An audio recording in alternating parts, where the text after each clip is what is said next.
Hello and welcome to the big picture.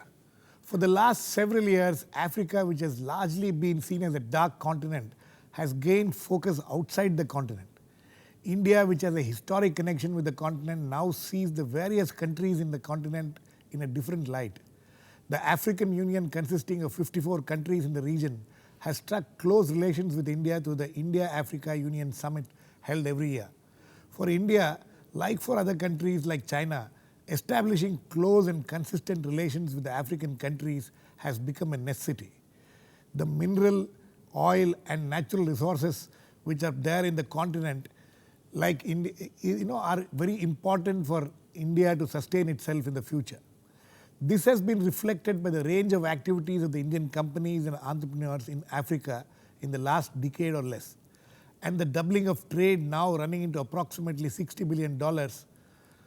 How does India intend to tread in Africa in the future?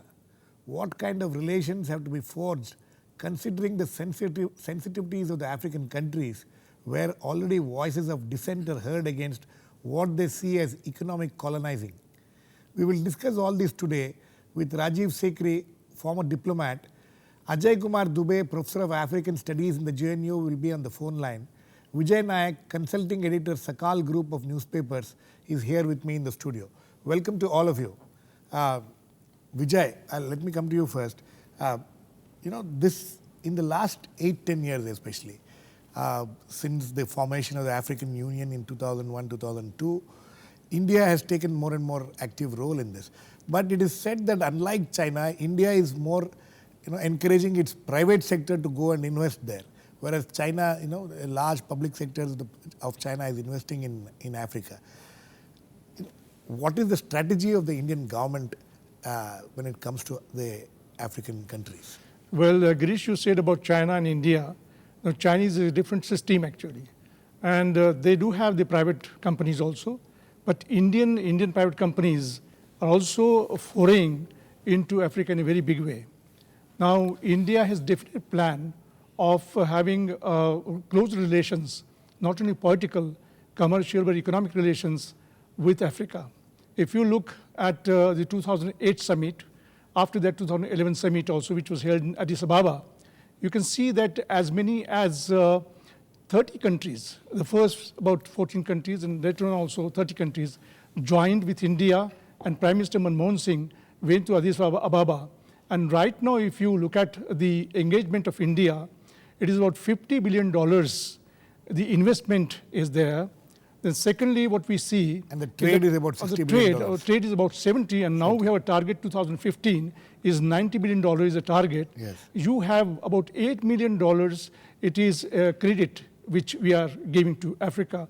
Now, I'm not saying only on that, but if you look at the engagement of India from the point of view of maintaining security and law and order, you can see that out of about 7,800, the peacekeeping forces all over the world, we have almost 6,500 forces in there, Africa. And 4,500 forces are UN forces, peacekeeping forces, Indian forces are there in DR Congo.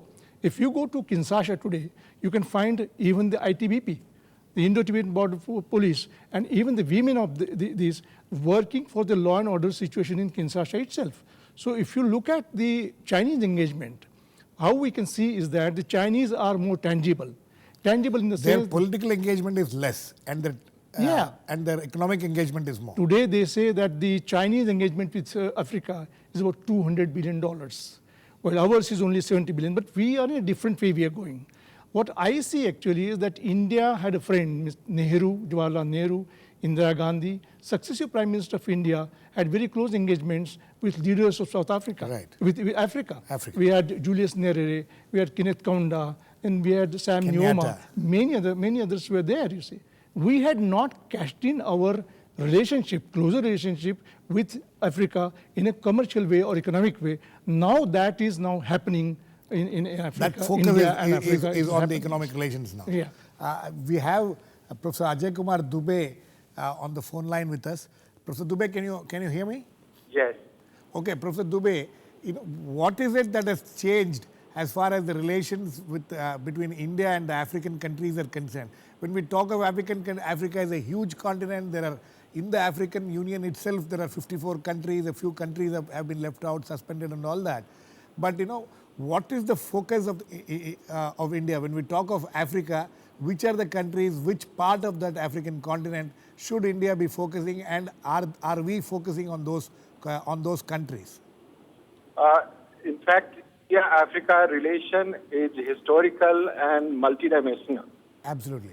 And the recent changes in India-Africa relationship is in the area of economics. Right. We had played a very crucial role for diplomatic support to African decolonization, for their fight against racial discrimination. We had supported them in their nation building by ITEC programs and others. Right. But in the last 10, 15 years, India has moved in a big way through its private sector and extended economic support, which is substantially and qualitatively very different and high compared to the previous year. So that's the major driving factor now. That's the rallying point for India-Africa relation at this stage. Which country is important depends on what kind of objectives India has in Africa to pursue. It's a multi-pronged objective. And therefore, most of the African countries are important as far as political diplomatic support for India into global organization is concerned. For energy security, countries which were located in Francophone region where we didn't have much access and interaction, they have now become important. Similarly, the diaspora is a new dimension of Indian foreign policy. So around 3 million people of Indian origin are in Africa. So that's another aspect of India's focus in Africa. So depending on what kind of interest we have, there are several countries which are important depending on that objective. Okay. I'll come back to you, Professor Dubey. Now we are joined in by my colleague in the Rajya Sabha television, Akhilesh Suman. Akhilesh has been keeping a close eye on Africa and following the diplomatic efforts by the Indian government in Africa. Akhilesh, in the recent past, you have been talking to a lot of African diplomats. So what is it that the African countries are looking for as far as India is concerned in the present context? Actually, Girish, this is the time when all African nations are either celebrating their national days or either African Day. So this was the time when I was moving through different embassies and talking to different people, even scholars on Africa. And what I found that what is the uniqueness of Indian cooperation with Africa is that we don't put any conditionalities on our cooperation. This is one. Another thing that we want to see Africa a self-dependent continent so that it doesn't have to look in different countries for even small things. So Indian government is basically in the skill development, in the training, in the human resource development, in giving the healthcare facilities, in giving education. So these are the fields where Indian government and India has expertise. If you see that in many countries, Indian government has sent their engineers for rural electrification. It has also sent their engineers for even telecom, increasing the telecom network in African countries. So these are the specific fields where Indian government has been trying to connect with African nations. And I think that African nations are quite happy with the approach Indian government is taking, that one should use the local resources, local African human resources, so that the skill development should be there in African nation. African population should be self-dependent in the long run, and it would not have to see the recolonization process of its own. So I think that African nations, what African nations want, that in these areas, in the soft skill areas, India should go more and more either by the government sector or by the private sector. This is what I felt while talking to ambassador of different countries here in Delhi. Okay, Akhilesh, I'll come back to you. Do we have Mr. Rajiv Sikri with us? Okay, I think there's some problem with the audio there. Vijay, coming back to you, it's one thing which Akhilesh was talking about, which is a controversial issue. We have been reading about it. Recolonization. This is the term which is being used, the recolonization, because people talking of land grabbing. There's a huge extent of land, which even many Indians have been buying land there in in Africa. China has moved in, other countries are also trying to. So that fear of recolonizing, is it a real fear? Well, I don't think it's a real fear. Because when I visited DR Congo, Mozambique, then South Africa, Ethiopia, and we had talks with the ministers of different countries also, what we found was that the feeling that Indians are not land grabbers. This is what the feeling which we got actually. The leaders of South Africa today are very sophisticated. They know what they want. In fact, they told us that we are aware of colonization of Africa, and we will never allow recolonization of Africa by anybody. I mean, they were colonized by Dutch, several countries. Yes. So they say that we will never allow it. Secondly, they said that China and India both are the countries, and they are welcome here. See. Now, what we find is that the Chinese bring their labor in a big way from China in their factories. Now, Indians in some of the places, if you look at Mozambique, they are having a very big the technological park, S&T park, wherein the people from Orissa have gone to work with Jindals and other companies also. So if you find, and somebody was talking, Mr. Dubey was talking about diaspora. Now diaspora, if you take about 1.3 million Indian diaspora in South Africa. Now you find that diaspora is also working. It has contributed to the wealth of South Africa in a very big way. Yes. Secondly, if you find that those people who were driven out of Uganda at the time of Idi Amin's time, they are also set up in, some people have gone in Tanzania, there are people in Uganda, there are a number of people, Indian people, who are there. Secondly, what we find is that there is a feeling that the 54 countries in Africa have got the population of 1 billion. So the feeling of the African leaders is that why not India's 1 billion and Africa's 1 billion people come together for a common progress. That is what the feeling is. And the second thing is that Africans feel that they have got everything. They have got all metals, minerals, coal, everything below their earth actually, but they don't have technology. Absolutely. So why not India bring technology? Now, what India is doing in Africa is a capacity building. Right. What Akhilesh was talking about just now is basically capacity building. We are soft, but when you go to Africa, you find tangible results. When you see tangible results in the sense that parliament has been built. Yes. The new building of African Union has been built by China. The stadiums are built by the Chinese people. So when you go, even the main road in Kinshasa has been built by Chinese. So what you see that China have done this, China have done that, it is a visible thing. But so far as India is concerned, we are doing capacity building in the sense that we are going they to villages. They are not as visible but they are equally important. Equally important. Okay, let me get Professor Dubey in on that. Akhilesh, you want to add something? Yeah. Tell me quickly. Yeah, actually, while you talk to the Chinese African people, they will say that, see, India-Africa relationship is one of the most important relationship, that is emotional relationship, that is a relationship of two democracies. But another thing they also point out very well that, see, we have different baskets now. We have available multipolar world now. So world is not multipolar, world is not unipolar. So what we can get from India, it is for self-reliance, for skill development, capacity building. And the other thing that what Chinese can give, Chinese are giving everywhere the same thing. India is giving almost everywhere the same place, and if you compare the population between India, Africa and China, almost everyone, all of them are 1 billion plus population. Yes. And if you see the relationship between India and China and India and Africa, both are doing trade of almost $70 billion. So you can see that India is not going slow in Africa as far as the trade is concerned, but what India is doing, that letting them utilize their own resources and so making that them self-reliant. Self-reliant in the long run. They don't have to be reliant on the European or American powers for the same reason that India can provide. Like for the English education, if you go for the English education, India teaches them well English education than European and American. So if you ask any Ethiopian, they will tell that for education we are indebted to India, because every third person in Ethiopia will tell that there was some teacher from India who taught me. So this is the type of Indian help to African nations, Girish. Yeah. Okay, Akhilesh, you stay back. There are certain other issues which needs to be discussed, like in the long run, how politically important Africa will become and how India will be able to utilize the relations which it is forging with the different countries there.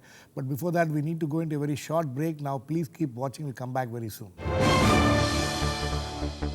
Welcome back. We are discussing the role of India in Africa in the context of the African Day, which is being celebrated. Professor Dubey, can you hear me? Yes.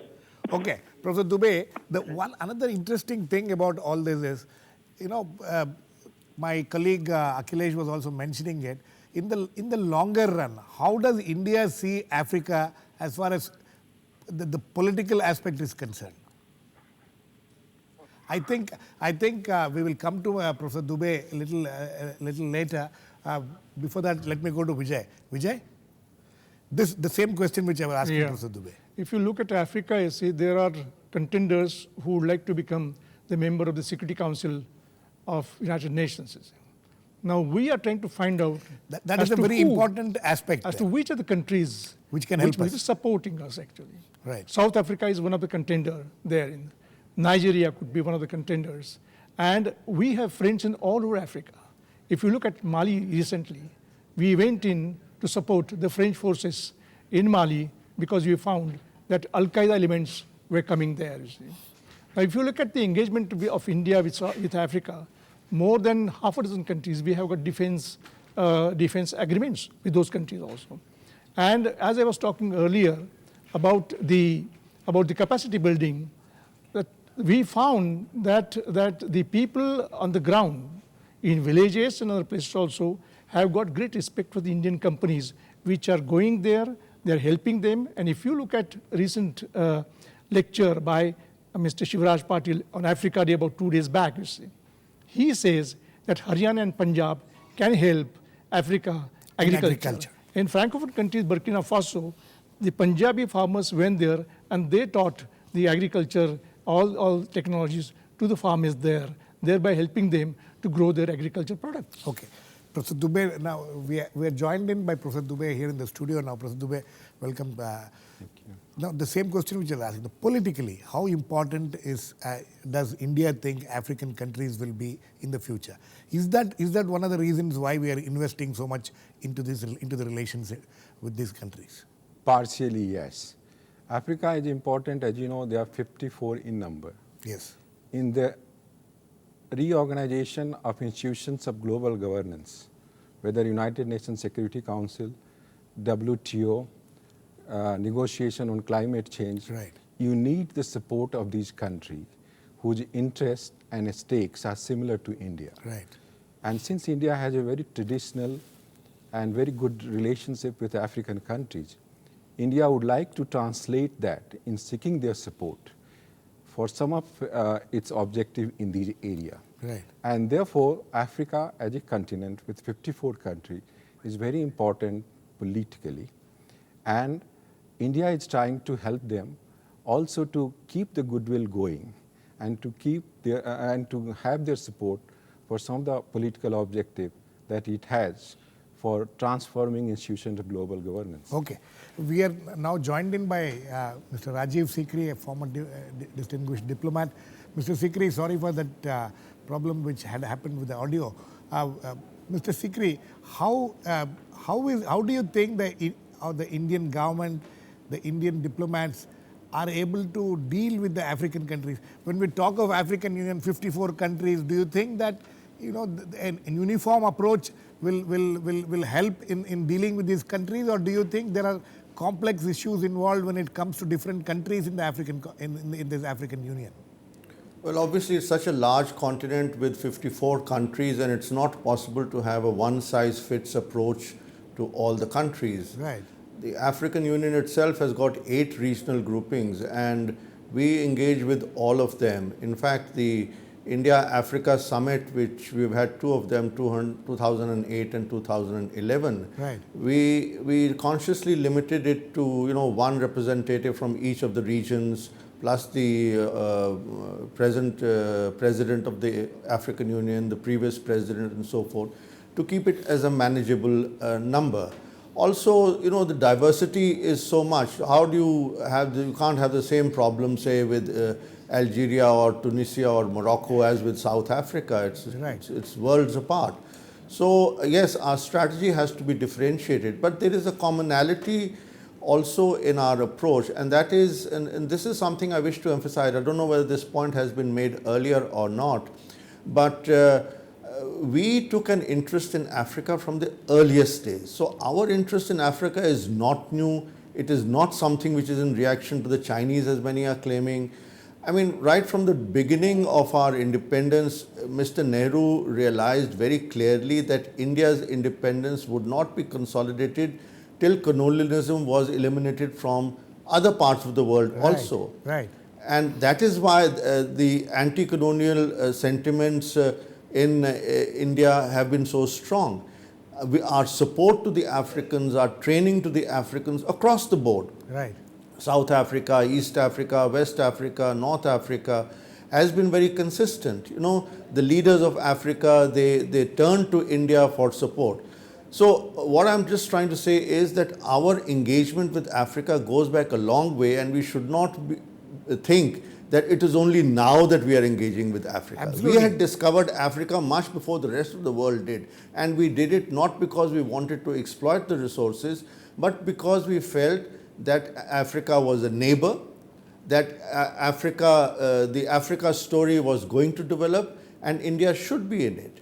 And so we took a very responsible approach to Africa 50, 60 years ago. Mr. Sikri, the fact that we have had a longer relationship with the continent when compared to other countries is fine, but in the recent past, in the light of what is happening, the big way in which China has entered the African continent, there are a lot of noises which we keep hearing now about recolonizing, about problems, how in various African countries, they see this as a threat, they see it as an economic recolonizing which is happening. Do you think that is a serious threat? And how does India, deal with this kind of concerns? Well, I think the pattern of Indian development assistance to Africa is very different from what the West has been doing, or indeed what the Chinese are doing. The Chinese interest in Africa is limited to exploiting the natural resources, whereas, as our Vice President put it, we are trying to teach the Africans how to fish instead of giving them fish. So our focus has been more on capacity building, on human resource development, on training, on scholarships, on sending teachers, on experts, on having projects on the ground there. These are the enduring things. Maybe the figures are not so large, but each rupee or dollar that is spent by India in Africa goes much further. And I think that the Africans appreciate it. The second point is that Indian involvement in Africa is not just by the state. There are so many private sector companies, about 250 or so are involved there. And they are going there and they have to work out mutually acceptable terms with the local governments, where the Indian government does not have a say. So if they do not offer right terms, they will not get things. But you have big companies like Tata's and Kirloskars and Airtel who are there in a big way. And obviously they're doing something right. Mr. Sikri, one controversial thing which we have been reading and talking about, some Indian organizations, the NGOs and all, are also even discussing and involved in this, is about what is known as land grabbing which is happening. There's a huge tracts of land are being bought by many others, Chinese and all, but Indians are also buying a huge tracts of land. Some of them have not been very successful in exploiting that. Is this something which can create problems in the future? Well, I think we have to, it's a very delicate and sensitive issue, and we must be always careful on that point. But if the local government feels that India has some expertise with which they can improve their agricultural production and produce more food, then it is okay. But I think we should be guided by the principles which Mr. Nehru had when he looked at Africa. He was not holding a brief for the Indian merchants who were in Africa, and he told them very clearly that you must identify yourself with the African people, and there is no question of exploitation. So long as our companies keep to that principle, we are okay. But if we start behaving like the other like a colonial power, then I think of course we will have trouble. So I think it's good that this issue is there in the open, but one should not assume that we are actually doing it just on the basis of some rumors and so forth. Perhaps the Chinese are doing it, yes. And I think that there is a lot more resentment against the Chinese in Africa. Absolutely, absolutely. Yes, I'll come to you, Akhilesh, very quickly. When you're interacting with these African diplomats and all in the last few days, is this an issue which came up for discussion? Was this something which they have expressed as concerns? Yeah, actually, Girish, it came, and when I was talking to the Ethiopian ambassador, she pointed me out that she had given an interview a year ago that if you want to come to Ethiopia, you are welcome, and we will give you land at a very small price, at symbolic price. So you can understand the way African wants our collaboration in their agriculture sector. They have huge tracts of land, fertile land, but they don't have the technology, they don't have skill. But they are not these concerns which are being expressed. They are not concerned at all, and even Ethiopian ambassador written a letter to the media that has raised this issue, and they have written that there is no land grab in our country. And I was also talking to a South African minister, and she told that I never saw any land grab in any of the African countries by the Indians. Yeah, Vijay. What Akhilesh is saying, I had the same information from the ambassador of Ethiopia. What you are referring to is the recent controversy about Karturis, actually. Yeah. A family which went from south of India, went there, and now they became, after going there, they became the largest exporters of roses in the world by setting the farms there. Secondly, they got the land from South Africa, from the Ethiopian government, which they are tending. Only recently some small labor problem has arisen. Otherwise, they have a perfect relation with the Ethiopian Professor Dubey, government. last words to you quickly. Do you think that the relations between India and these African countries in the coming years, they have to be treated with a lot of sensitivity? Exactly. There is a lot of change in India-Africa relation, as I was mentioning earlier. We have added economic arms to our diplomacy, which has severe consequences on local people. Secondly, we have shifted from government-led economic assistance to the private sector led. And how a multinational of South is different from a multinational of North. Right. And what government of India can do to make sure that our goodwill that existed in the past is not eroded by these So there are challenges. There is a goodwill, but there are challenges. Okay, on that One note, point I just Yes, Mr. Sikri, very quickly. I just want to say that we should invest more diplomatic resources in Africa. We must have more resident missions. We must have more high-level visits. I think considering the size and the importance of the continent, our attention to Africa at the official level needs to be enhanced, and presence there needs to be enhanced. We don't have resident missions in so many of the African countries, and it's just not possible to cover the whole of Africa from a handful of missions. So I think we need to expand our diplomatic presence in Africa also. Okay, on that note, I think we need to end, but this has been a very useful and fruitful discussion.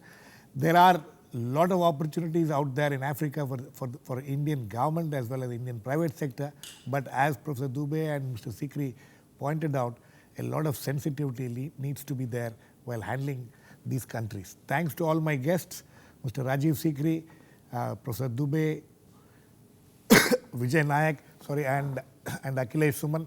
Please keep watching. We'll come back with another issue on the big picture same time tomorrow.